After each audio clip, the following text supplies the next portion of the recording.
Welcome to the Sense Making in a Changing World podcast, where we explore the kind of thinking we need to navigate a positive way forward. I'm your host, Maura Gamble, permaculture educator and global ambassador, filmmaker, eco-villager, food forester, mother, practivist, and all-round lover of thinking, communicating, and acting regeneratively. For a long time, it's been clear to me that to shift trajectory to a thriving one planet way of life, we first need to shift our thinking. The way we perceive ourselves in relation to nature, self, and community is the core. So this is true now more than ever, and even the way change is changing. Unprecedented changes are happening all around us at a rapid pace. So how do we make sense of this? To know which way to turn, to know what action to focus on, so our efforts are worthwhile and nourishing and are working towards resilience, regeneration, and reconnection. What better way to make sense than to join together with others in open, generative conversation? In this podcast, I'll share conversations with my friends and colleagues, people who inspire and challenge me in their ways of thinking, connecting, and acting. These wonderful people are thinkers, doers, activists, scholars, writers, leaders, farmers, educators, people whose work informs permaculture and spark the imagination of what a post-COVID, climate-resilient, socially just future could look like. Their ideas and projects help us to make sense in this changing world, to compost and digest the ideas, and to nurture the fertile ground for new ideas, connections, and actions. Together, we'll open up conversations in the world of permaculture design, regenerative thinking, community action, earth repair, eco-literacy, and much more. I can't wait to share these conversations with you. Over the last 3 decades of personally making sense of the multiple crises we face, I always return to the practical and positive world of permaculture, with its ethics of earth care, people care, and fair share. I've seen firsthand how adaptable and responsive it can be in all contexts, from urban to rural, from refugee camps to suburbs. It helps people make sense of what's happening around them and to learn accessible design tools to shape their habitat positively and to contribute to cultural and ecological regeneration. This is why I've created the Permaculture Educators Program, to help thousands of people to become permaculture teachers everywhere through an interactive online dual certificate of permaculture design and teaching. We sponsor global perma-youth programs, women's self-help groups in the Global South, and teens in refugee camps. So anyway, this podcast is sponsored by the Permaculture Education Institute and our Permaculture Educators Program. If you'd like to find more about permaculture, I've created a 4-part permaculture video series to explain what permaculture is and also how you can make it your livelihood as well as your way of life. We'd love to invite you to join our wonderfully inspiring, friendly and supportive global learning community. So I welcome you to share each of these conversations, and I'd also like to suggest you create a local conversation circle to explore the ideas shared in each show and discuss together how this makes sense in your local community and environment. I'd like to acknowledge the traditional custodians of the land on which I meet and speak with you today, the Gubbi Gubbi people, and pay my respects to their elders past, present and emerging. Today, I am delighted to welcome to the Sense Making in a Changing World show internationally recognised permaculture teacher Luby McNamara. Luby is the founder of Applewood Permaculture Centre in Herefordshire, England, with her partner Chris Evans, who also set up the Himalayan Permaculture Centre in Nepal. So Luby is the author of 3 permaculture books, each offering radical new perspectives. In 2012, she released People and Permaculture, Caring and Designing for Ourselves, Each Other and the Planet, which launched the conversations around the social dimensions of permaculture.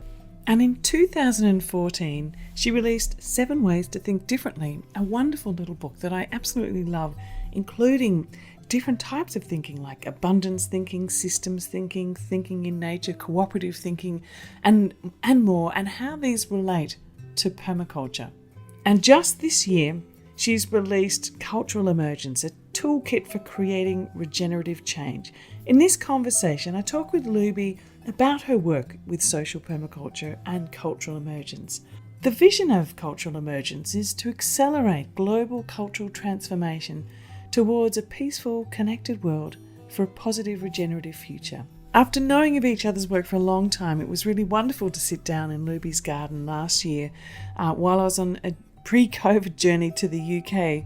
Unfortunately, my voice had left me the day that we were doing the interview, so please do excuse my huskiness and listen instead to Luby, whose voice is clear, like her clear role in the social dimensions of the world of permaculture education. I hope you enjoy this conversation. So, I'm at Luby's house and we're about to do an interview. I don't have any voice, but I'll do my best. Hi, it's Maura Gamble from Our Permaculture Life and the Permaculture Education Institute, and I'm very sorry about my voice, but I'm here today with Luby McNamara, and she has a voice. So I'll try not to speak very much and hand over to Luby. And I've been watching Luby's work for a long time. So Luby's here in England and I'm based in Australia, and I love the work that she does, and I'm so delighted to be here to hear a little bit about how she got into permaculture teaching, and where she's taken it from here, because it's really very exciting. So thanks for taking the time. Yeah, hosting lovely us to meet here. you. Yeah, you too. Yeah. Welcome to Applewood Permaculture Centre, which is my home with Chris, who you'll meet later. Great. And yeah, it's great to have you here and see more permaculturists around the world. Yeah. Nice. So you've been here at Applewood Permaculture Centre for just a couple of years now. Yeah, nearly 3 years, Yeah. and we were lucky enough to move into a place where it was kind of ready to go with courses. Yeah. So we, the first week after we moved in, we held the first ever cultural emergence course globally. That was a real landmark course that we entered into. Yeah. And so you run permaculture courses and cultural emergence courses here all throughout the year. Yes, and teach training courses as well. So a real diversity of courses, and we're always pushing edges and exploring new things here. So that's exciting, because my focus too is around teaching permaculture teachers. So I'm really, really excited to talk to you, because you've written books about, let's say this is one here, People and Permaculture, which has been re-released, which is a fantastic book that focuses on, really it's kind of like the social permaculture side, isn't it? And pushing the boundaries of what permaculture is about. And I love this book as well. This one, 7 Ways to Think Differently. So those of you who do my course, you would have seen me referencing these books. And this is Luby. Hello. And this one I haven't seen. Can you tell us what this one is? So this is a poetry collection based loosely around the work that Reconnect Spiral as well. Yeah, so, brilliant. Yeah, Brilliant. we'll explore that tonight. Yeah. So can you firstly just tell me a little bit about how you got to permaculture first? Yeah, so permaculture, when I first came to permaculture, I hadn't really an idea of what it was like. It was just people were talking about it excitedly around me, and then I went on a course, and I went on a course while I was doing my finals of my university degree, and which was human sciences. It was lots of different bits of different things, and then permaculture came in, and it was like this thread that tied loads of things together. And also the thing that really excited me, really kind of lit my fire, was the way it was taught, and the way we were really invited to be this collaborative learning group who could find the answers together and could explore things and have fun and be creative. And that was quite a contrast to my university degree in mainstream education. So I was really inspired to be in that learning culture again, and that learning environment. And that was really what inspired me, much more even than the content at the time, which I didn't necessarily have the space to kind of integrate all the content I was learning in my life, but the way it was taught just grabbed me and said, "This is what you want to do." Yeah, that's really inspiring, because I think it is, isn't it? It's about feeling connected to something, it's connected to a global movement, opening up and feeding your curiosity, and like you said, giving space to have fun and be creative with it, rather than just kind of learning another skill, another bit of information. It's very much a whole person approach. It is. It feeds and nourishes you, as well as giving you practical skills. Exactly, and the whole community and the wider community of the movement, so the community of the course and how that fitted in to wider movement of permaculture was really inspiring. And I just came alive in a way during that course that I hadn't been alive in mainstream education. Yeah, right. And then That's very nice. Yeah. I love that. And then at the end of the course, we were invited to dream big and to share our long-term goals and visions, and to not think about what you.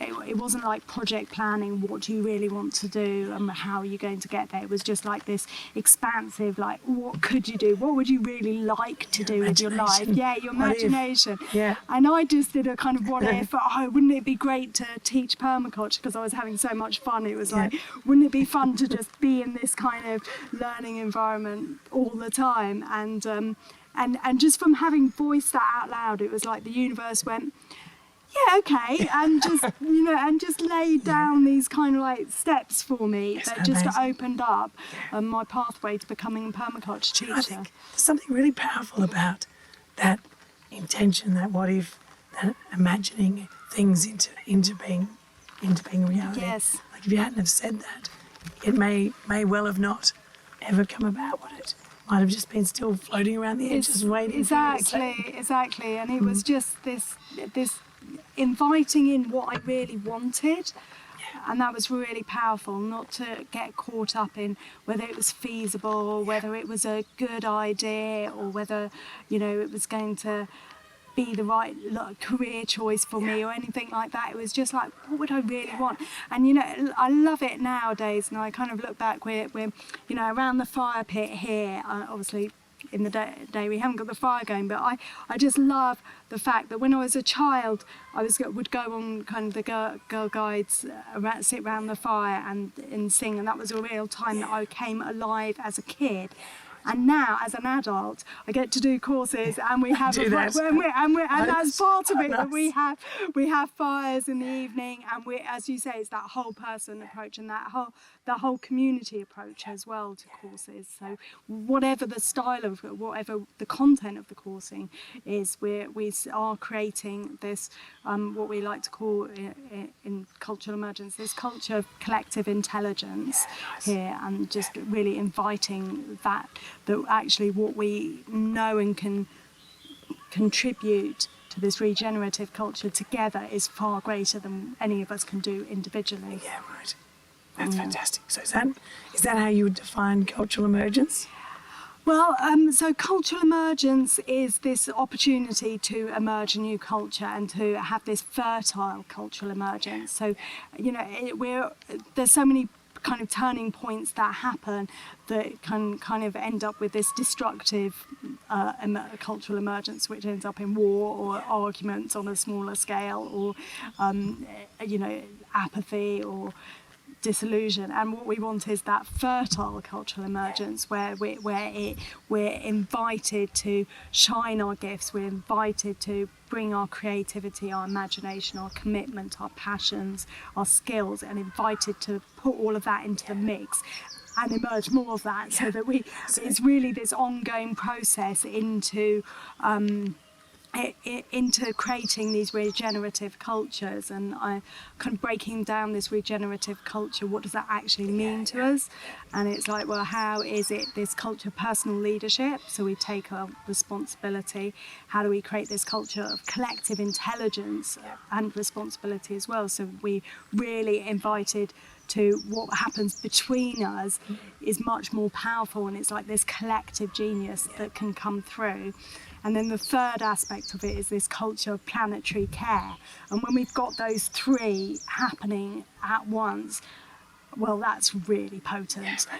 When we've got this personal leadership, collective intelligence, and planetary care, well, whoosh, that's what we need on the planet at the moment. If we can create those cultures, so with cultural emergence, it's not saying, this is the blueprint of the culture we want, this is where we're going. It's not doing that. It's saying that there's this ongoing process, this ongoing conversation, this ongoing development that needs to happen for us as humanity, as individuals, as communities.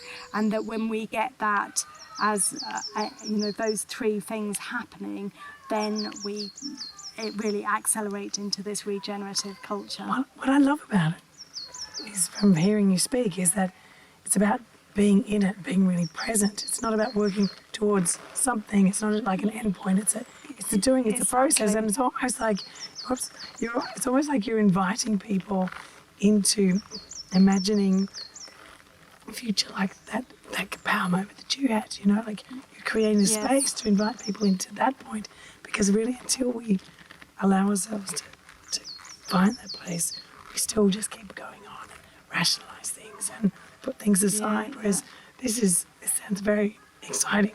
Yeah. So it started, when did you start doing cultural emergence? Well, it's interesting because the journey with cultural emergence and the journey with Applewood here kind of have happened simultaneously. Right. As I said, this was the first course we did here. And it started through a collaboration with myself and John Young, and we're looking at not only what was the overlap between his work with nature connection and village building and my work with personal and social permaculture and people permaculture, and it's like, well, not only looking at what was the overlap, but what was that emergent space that we could grow into, what was that next big step in the evolution. And that's kind of what I was looking for as well at that time, of seeing like, okay, people permaculture had been out in the world for a while, it had really opened up the conversation within permaculture about what do we do, how do we use it for our own personal well-being, how do we use it in groups, what's the bigger picture of what we want to do in permaculture. So I'd kind of opened up that conversation, and then was really thinking, what's next, what's how do we expand beyond permaculture as well. And there's always been this question about permaculture being permanent culture, and that really is setting us up for a bit of failure there, isn't it? Cultures are never going to be permanent. That's one thing. Shifting and change. Change is the thing we can be guaranteed of. Exactly, and they're really dynamic, and so it's like, actually, how do we invite this emergence in as well, so that we really start to shift our culture into this regenerative space, and as you say, it's this ongoing process. And so we started to really kind of look at creating this toolkit and looking at John has these core routines of nature connection. We were like, well, what would be the core routines of cultural emergence? And then permaculture, we love our principles, don't we? So it's like, what are the principles of cultural emergence as well? So those are just two parts of the toolkit that really, it's really potent work. So for people listening, can you clearly articulate permaculture, social permaculture, cultural emergence, just so that there's a really clear definition there? Yeah, so I mean there is this real continuum of them as well. So I mean, that's a tricky one, isn't it? So permaculture is about design. I would say it's really clearly about design. It's about shifting our thinking, which is why I called my second book 7 Ways to Think Differently, because it's like when the shifts happen inside there, then they change, and whether it's on the landscape or in relationships, it's like the shifts start there and then they manifest differently out in the world. Once you see things differently, you can't unsee, can you? Exactly. And it is most of the things that we need to change is about our perception. And I know Fritjof Capra talks about all the crises that we have in the world being essentially a crisis of perception. And until we kind of shift that, and that's the different ways of thinking. Yeah, and so I would say that it's also like this, the emergencies that we see at the moment on the planet are like this cultural emergencies, that they all stem, all these problems we have, social or ecological, are cultural problems. And so if the problems are cultural, then making cultural shifts can shift the problems as well. And that's like looking at how do we really get deep down into what are the kind of the root causes and the paradigms that cause these problems. And so permaculture is really well known for being this land-based system and really focusing on earth care. And I think that's partly because it's tangible, it's visible. I can say to you, come and see our permaculture garden. It's kind of a bit weird to say, come and see my permaculture relationship. But that isn't to say that so many people have, positive benefits from bringing permaculture into our relationships Well, it's a platform for those new relationships to form, isn't it? Yes, yeah, and it's so. I would say that that's a kind of continuum from looking at permaculture in the sort of classic way it's been currently used in terms of land-based and providing our very physical needs of water, shelter, food, and then and energy, and then broadening it out into our well-being needs as well. And so how do we do that in terms of, I say, people permaculture, so personal and social. So how do I use permaculture for myself to really enhance my well-being, my emotional well-being through my thinking, my physical well-being through just observing my own body and my own needs, all the way to my spiritual well-being as well, and finding my purpose and feeling like I'm contributing to the world. So that's all contained within personal permaculture. And then social permaculture is what happens between us. So in our relationships, in our groups, then on bigger social systems as well. And I think this is where people and permaculture is maybe quite unique in terms of the permaculture literature, of really taking it into our education systems and our healthcare systems, or looking at how we relate intergenerationally, and then how do we take that out globally and really feel connected globally, and really, which is where the fair shares ethic really comes in as well, is really critical. How do we pay attention to the fair shares ethic in terms of social permaculture, people permaculture? And then moving it then out into the cultural emergence. That's where I've kind of expanded into, and really looking at this question of, okay, if that is our belief that the problems are cultural, how do we really find cultural solutions there? And that's also our personal culture as well. It's not just culture being this big thing out here, but actually how do we use these tools to enhance my own personal culture, which will then ripple out into all the other cultures I'm a part of. So there is a continuum spectrum, there, and just edging out, and different tools in different places, and there's many overlaps and synergies that happen between them as well. That's right, isn't it? They're all nested systems too, aren't they? And I think the more you develop an understanding of it in a smaller scale system, it gives you the opportunity to really start to see how it can be of great relevance to any system of any scale. And we do talk about that in the sort of the original permaculture design courses. But this is you articulating what that means and how to use that. So the other question, and just bringing in a lot of tools from John Young's work of nature connection and village building as well. So peacemaking, and just really bringing more tools, and it's like emerging new things, it's emerging new principles, and it is providing this space. So when we have this course, it's like we create this field of encouragement that allows this culture of personal leadership, that we're encouraged to step into our own personal leadership. We're encouraged to have this collective intelligence that invites us to come up with solutions and to be imaginative and to throw something into the pot that can actually join with something else and just create something new.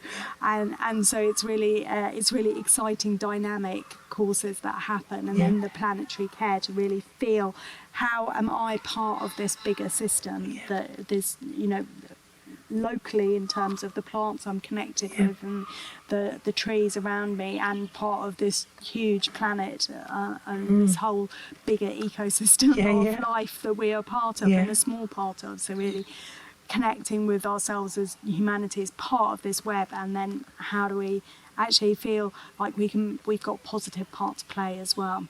That we, humanity has got a positive part to play. That's what we want. We want to feel that, isn't it, that we can, there's so much despair, and there is so much, growing depression, I think, and a lot of people thinking, well, gosh, we've done it, haven't we? Yes. And, it's to have an opportunity to be involved in something that gives a sense of a possibility of something different, and something that we can be part of, and that we can make a difference. I think is hugely powerful Yeah. for children as well. Definitely, Yeah. definitely. And this is what, I'd like to, if I was going to give a sort of strap line for cultural emergence, I would say it was a message of hope and tools for empowerment. Yeah, yeah. So that's the Yeah. the two things there. Yeah. Now I want to ask you, because I've just been down in Totnes chatting with Rob Hopkins, and there's the whole transition movement. So how do you see transition movement and cultural emergence weaving themselves together? Yeah, I think there's conversations that have been had and can be had further, and I think there's the cultural emergence.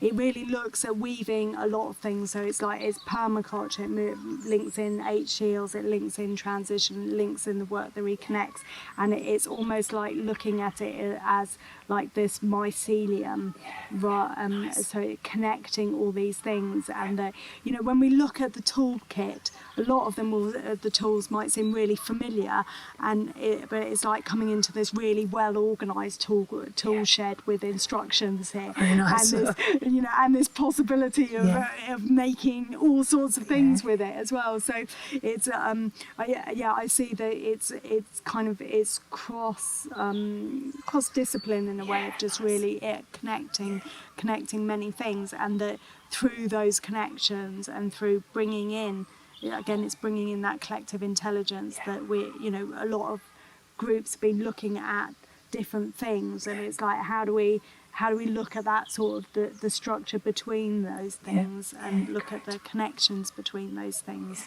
Yeah. So one other thing that I want to ask you, because it's something that people ask me a lot too, is about how permaculture can be your, not only your way of life and your way of thinking, but your livelihood. And so, I remember saying to people a long time ago, I think in my entire life I've had a real job for, 9 months maybe.